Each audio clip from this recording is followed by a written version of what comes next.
Assalamualaikum teman-teman. Seperti biasa sebelum mulai Mimin mendoakan semoga teman-teman semua selalu dalam keadaan sehat walafiat. Oke, kali ini kita akan melanjutkan Martial Master versi novel bagian 465. Bagi yang baru bergabung, selamat bergabung. Dan bagi yang belum subscribe, subscribe dulu lah agar Mimin tambah semangat lagi nih bikin videonya. Oke, kalau sudah kita langsung masuk ke isi ceritanya.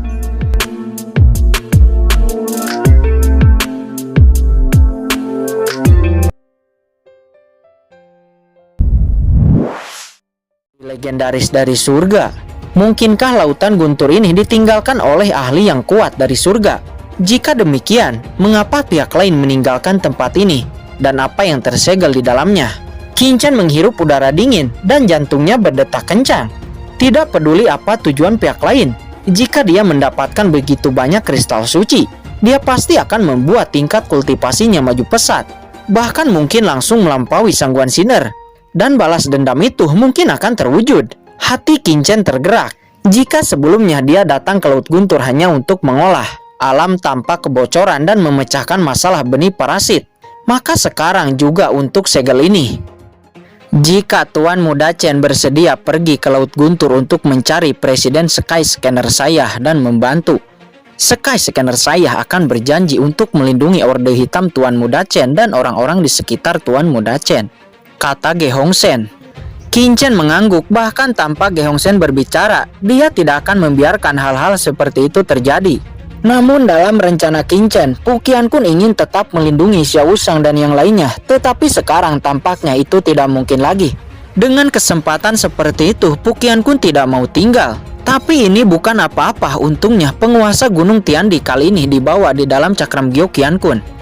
Dia bisa tinggal dan diam-diam melindungi Xiao Wushang dan yang lainnya.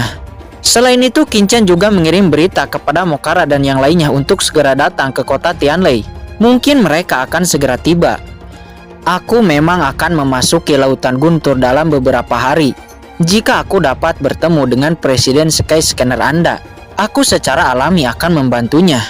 Tetapi jika aku tidak menemukannya, pemuda ini tidak akan mengambil risiko dengan sengaja, kata Kinchan. Terima kasih Tuan Muda Chen. Ge Hongsen langsung sangat gembira.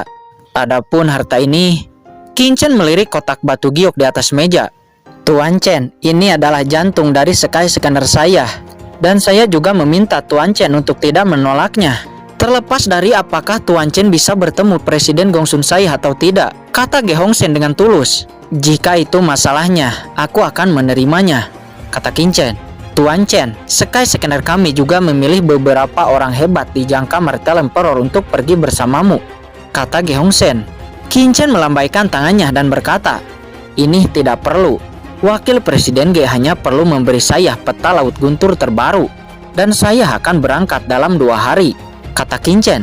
Hal pertama yang harus dilakukan Kinchan setelah memasuki Laut Guntur adalah mengolah tubuh tanpa kebocoran. Jadi tentu saja tidak ada waktu untuk membawa sekelompok orang dari Sky Scanner. Baiklah, Ge ini akan kembali dulu. Sedangkan untuk peta Laut Guntur terbaru, Ge akan mengirim seseorang sesegera mungkin, kata Ge Hongsen seraya akan beranjak pergi. Tunggu sebentar. Kinchan tiba-tiba memanggil. Saya tidak tahu apa lagi yang ingin Tuan Muda Chen katakan, kata Ge Hongsen seraya berbalik. Saya mendengar bahwa gedung Moxiu didukung oleh kekuatan lain ketika didirikan di kota Tianlei. Apakah Anda tahu kekuatan apa itu? Kata Kinchan. Ya, Tuan Chen, kekuatan di balik gedung Moxiu adalah klub fighting. Klub fighting juga adalah kekuatan teratas di kota Tianlei. Tidak lebih lemah dari Sky Scanner kami. Sekarang Tuan Chen telah menghancurkan gedung Moxiu. Secara alami, Tuan Chen harus berhati-hati terhadap klub fighting. Alasan klub fighting tidak bergerak di saat gedung Moxiu dihancurkan adalah karena klub fighting sama dengan Sky Scanner saya, pusat kekuatan teratas di dalamnya telah pergi ke Laut Guntur, kata Ge Hongsen. Oh, begitu rupanya. Ternyata semua master dari klub fighting pergi ke Laut Guntur. Kebetulan sekali jika saya bertemu di Laut Guntur, itu akan sedikit menarik, kata Kinchan. Setelah itu Ge Hongsen pergi dari sana. Setelah beberapa saat, orang-orang dari Sky Scanner mengirim peta Laut Guntur yang benar-benar baru, yang bahkan menyertakan lokasi tanah tempat segel itu awalnya ditemukan, dan tempat Presiden Sky Scanner mereka akhirnya menghilang. Selain itu, Ge Hongsen juga mengirimkan data orang-orang dari klub fighting. Ini membuat Qin Chen memiliki kesan yang baik tentang Ge Hongsen. Selanjutnya, Qin Chen menggunakan waktu yang tersisa untuk mengatur formasi besar di Orde Hitam dan membiarkan penguasa Gunung Tiandi bersembunyi di Orde Hitam secara diam-diam, menjaga Xiao Wushang dan yang lainnya. Lalu dia merasa lega.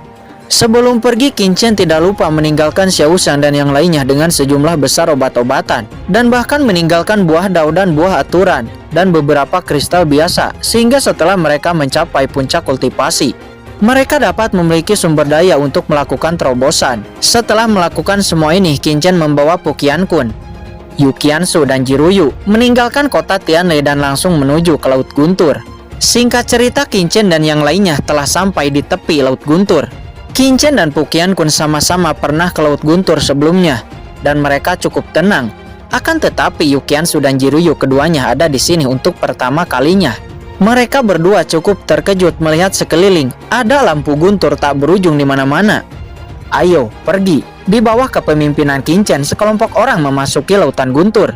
Setelah masuk, Yu Qiansu dan Jiruyu menyadari bahwa Lautan Guntur di depan mereka mengejutkan. Tetapi cahaya guntur di area luar sebenarnya tidak kuat.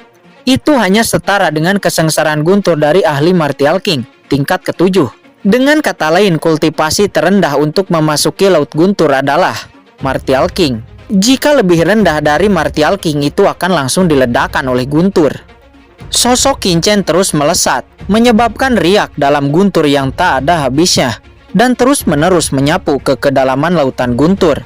Saat Qin Chen dan yang lainnya masuk, kekuatan guntur di dalam perlahan terus meningkat.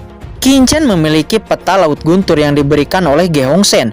Meskipun peta ini bukan gambaran lengkap dari Laut Guntur, itu juga bisa menunjukkan arahnya. Di sepanjang jalan, Qin Chen juga melihat banyak orang yang jatuh. Orang-orang itu jatuh karena tidak kuat menahan guntur, dan ada juga yang terjebak dalam ilusi.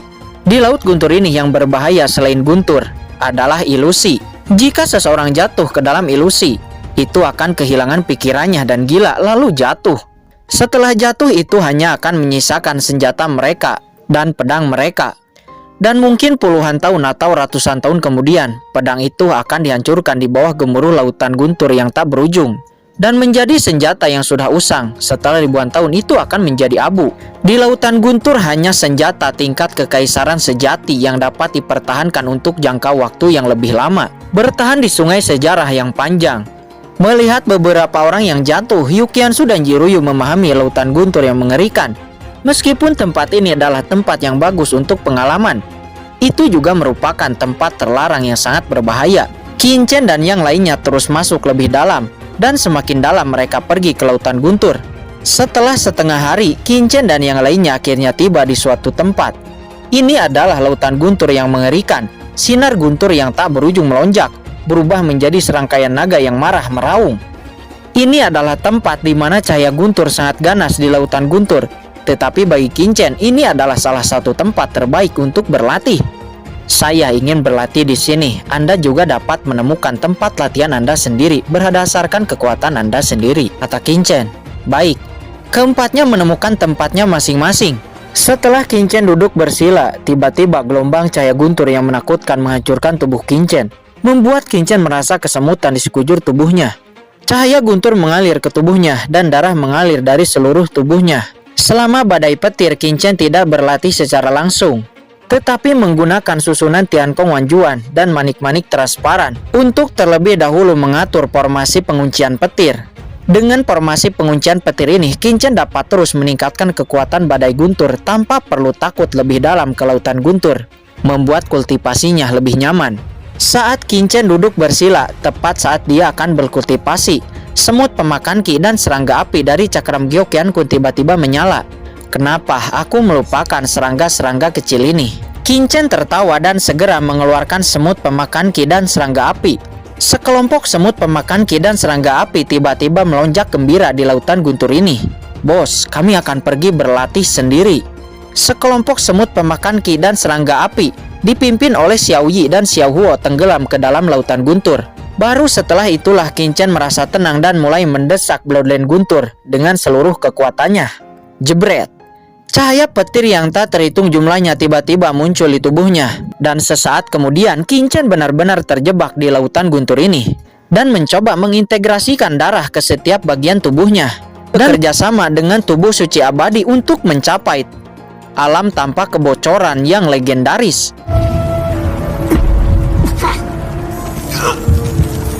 Satu hari, 4 hari, 5 hari. Tidak terasa setengah bulan telah berlalu. Kultivasi di Laut Guntur ini memang sangat kuat, dan hanya dalam waktu setengah bulan, Qingchen sudah bisa mengintegrasikan darah guntur ke sebagian besar tubuhnya. Tapi Qingchen tahu ini jauh dari cukup. Tujuannya adalah untuk mencapai alam tanpa kebocoran.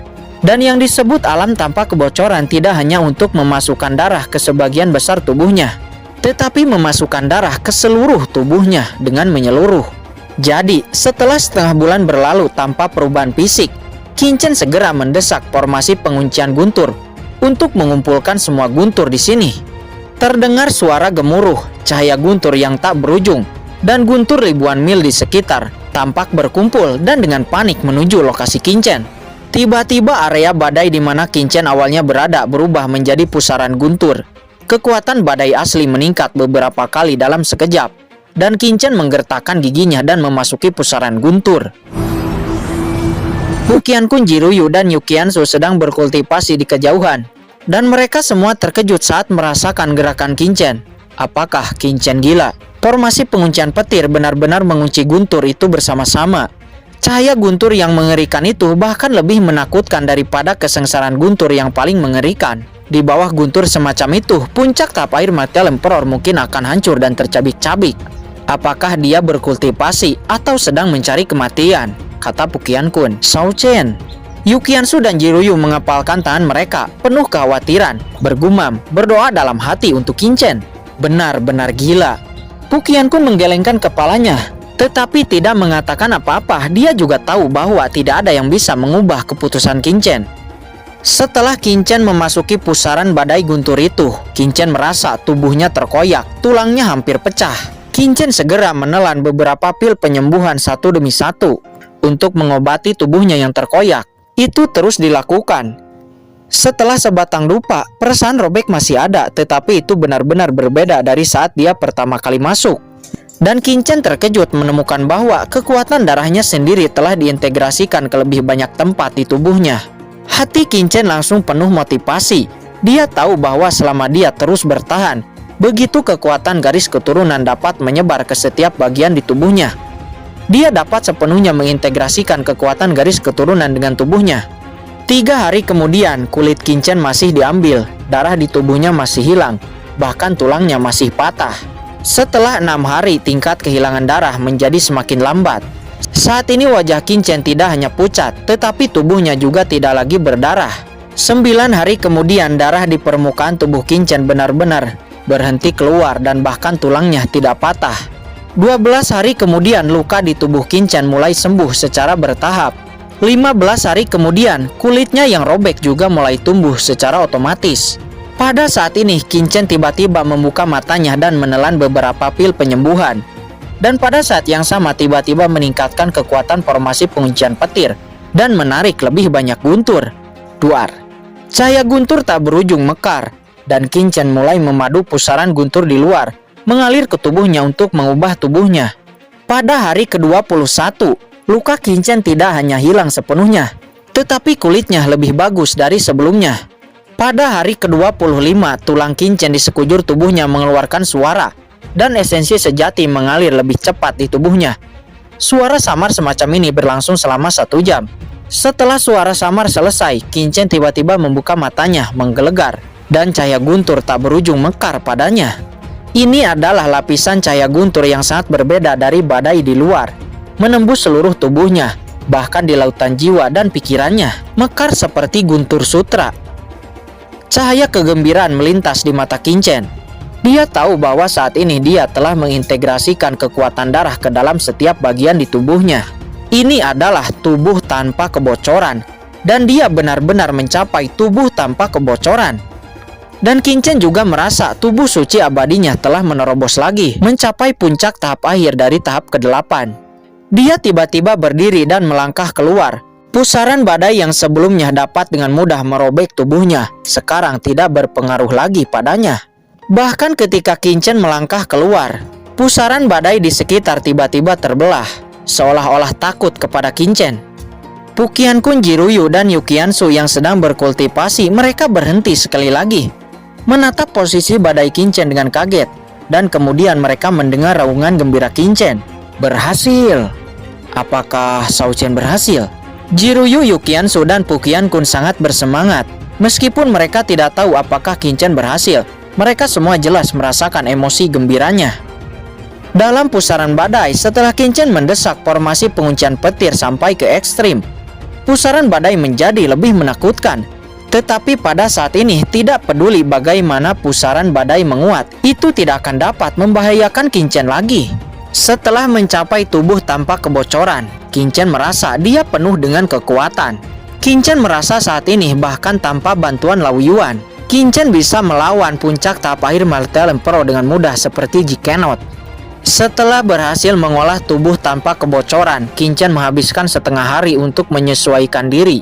Tujuan Qin-chen mencapai tubuh tanpa kebocoran adalah untuk menumbuhkan jiwa ilahi dan membebaskan dirinya dari pengaruh benih parasit. Dan sekarang Qin-chen dapat mencoba memisahkan jiwa dari tubuh dengan berlatih tingkat pertama teknik terlarang jiwa surgawi. Sekarang tubuh jiwanya sudah memenuhi persyaratan untuk berlatih teknik terlarang jiwa surgawi. Begitu pemisahan jiwa berhasil, bahkan jika tubuh direbut oleh benih parasit, saya akan memiliki kesempatan untuk mendapatkannya kembali.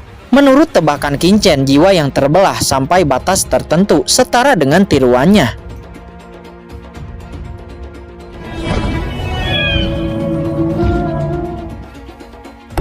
Oke guys, sudah dulu ya. Jangan lupa subrek biar lanjut terus ceritanya. Bagi yang sudah subrek, mudah-mudahan dimudahkan rezekinya. Mimin undur diri. See you next and goodbye.